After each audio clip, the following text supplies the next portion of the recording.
Welcome. If you're watching this, you've taken the most difficult step, opening the door to healing. Imagine shedding the weight of a controlling past relationship and stepping into a future defined entirely by you. This isn't just a story about survival, it's a powerful blueprint for self-discovery and transformation, and we're going to map out the journey back to your most authentic self.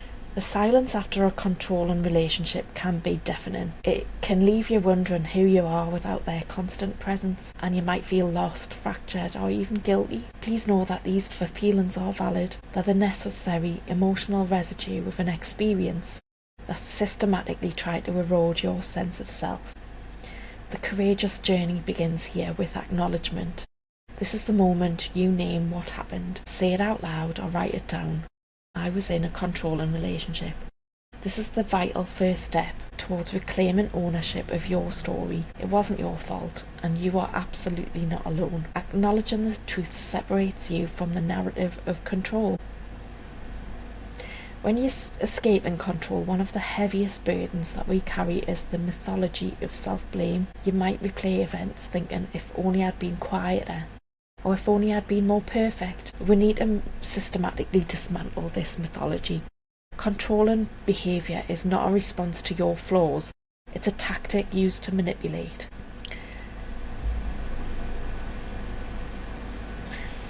A key step in your healing is recognising that manipulation often targets your greatest strengths. So that's your empathy, your generosity, and your desire for peace. You are exploited, not deficient. And when you feel that wave of blame, pause and say to yourself, I'm not responsible for their choices.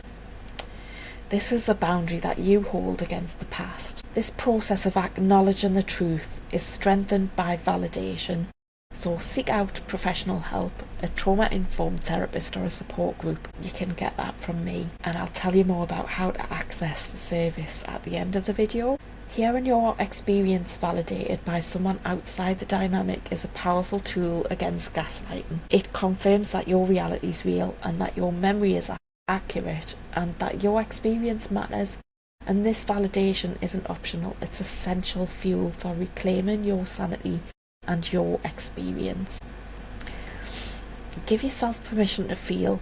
Healing's not linear, and it certainly isn't neat. We often want to rush past the difficult emotions, but you must give yourself permission to feel it all. Embrace the anger, it's energy that protects you. Embrace the sadness, it's mourning the loss of the relationship and the time you spent. Embrace the confusion, it's your brain rewiring itself. And don't judge these feelings, honour them as messengers of healing. When we suppress them, they don't disappear, they get stronger.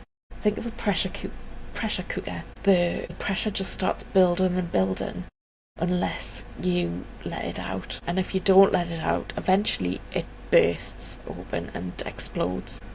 So set initial small boundaries, because boundaries are the fences around your garden. They protect what's precious. Start small. This could be blocking a number, or not checking their social media, or simply telling a memory to stop when it pops up in your mind. And these things are not about punishing the other person, it's about protecting you. You're setting boundaries not just with past influences, but also with internal narratives. So every time you catch yourself thinking, I'm not good enough, that's a boundary that you need to set with your past self. That's a boundary that you need to set with your past self. And replace it with, I'm worthy of peace. How do you know if you're living by your values? You need to give yourself an internal GPS check.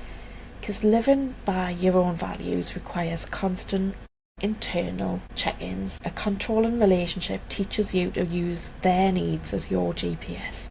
Now you must calibrate your own. So start by listing 3 to 5 core values, which could be integrity, joy, freedom, your friends, the truth. Does this choice move me closer or further away from this value that you've already decided is yours? So if the value is freedom and the choice feels like a cage, then the answer's clear. If your value is community and the choice isolates you, it's a mismatch. This process takes the emotion out of difficult decisions and it replaces it with clarity and authenticity. The value of disagreement.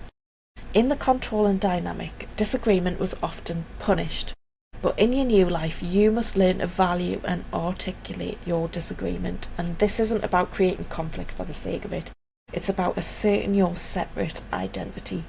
Practice small acts of disagreement, choosing a different restaurant than a friend, or politely declining an invitation that doesn't fit your schedule.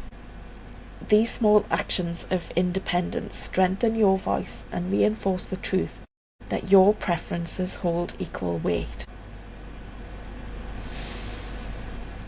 Rekindling forgotten passions. The controlling dynamic likely dictated what you liked, who you saw, and how you spent your time. And now it's time for rediscovery missions. Ask yourself, what did I love before then? Revisit that forgotten paintbrush.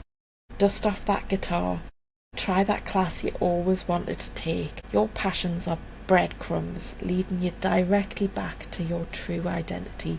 And they prove that your worth and joy exist completely independent of your past partner. A controlling person forces you to adopt their values. Now you need your own compass. Take time to map your values. What truly matters to you? Is it freedom, honesty, creativity, community? Write them down.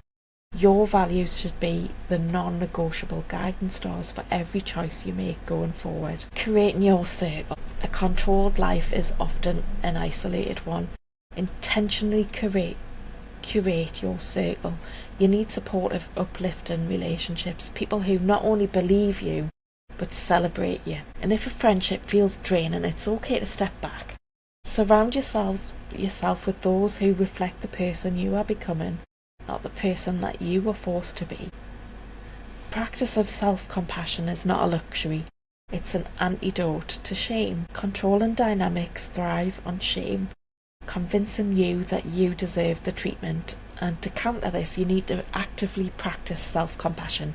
And this means treating yourself as you would treat a cherished friend who has just gone through the exact same ordeal. When you stumble, avoid the internal critical voice. You should know better and you're weak. Instead, use language of kindness. This is hard. I am hurting. I will get through this. Building inner resilience. Resilience isn't something that you are born with. It's a muscle that you build through consistent small success. Every boundary you hold, every passion you revisit, and every choice that you make based on your values is a repetition for that muscle. Think of your inner resilience as a garden that you're tending. It requires patience, nourishment, and protection from harsh elements. Your evolved identity is a fortress built not of stone but of flexible, enduring resilience. Identity reclamation requires action and independence. Start with the tangible. Financial independence and planning is a powerful antidote to control. Taking charge of your resources, setting a budget, or opening your own separate account are concrete steps in building a secure future defined by your agency. Next, invest in yourself through skill building and education. Whether it's a professional certificate or just learning a lot, dedicating time to growth reminds you of your inherent competence and worth. Finally, create your physical and digital safe spaces. Declutter your living space, reorganize your home, or curate who you follow online. Your environment is a reflection of your inner world. Make it a sanctuary that supports your healing, not one that echoes your past. Thriving beyond survival is about evolving your identity, embracing your involved. You're no longer just surviving, you're thriving. Be sure to celebrate small victories. Did you successfully uphold a boundary? Did you spend an hour on your passion project? Acknowledge it. Every tiny step forward is a monumental achievement in the context of what you've overcome. Develop profound self-compassion. Become your own strongest advocate. Treat yourself with the kindness and patience that you deserve. The powerful person you were always meant to be wasn't lost. They were simply waiting for you to find them again. Look forward with hope. If this video helped you today, please like it. That helps other people to find it. And subscribe for more support on building your new future. You're not lost. You're simply on your way home. And if you would like some support from a professional therapist, I can help. And you can contact me through my website, which is kellyoliverdougall.co.uk. You can book a free 20-minute consultation with me to discuss my counselling and how it can support you. And that is on my counselling page on the website.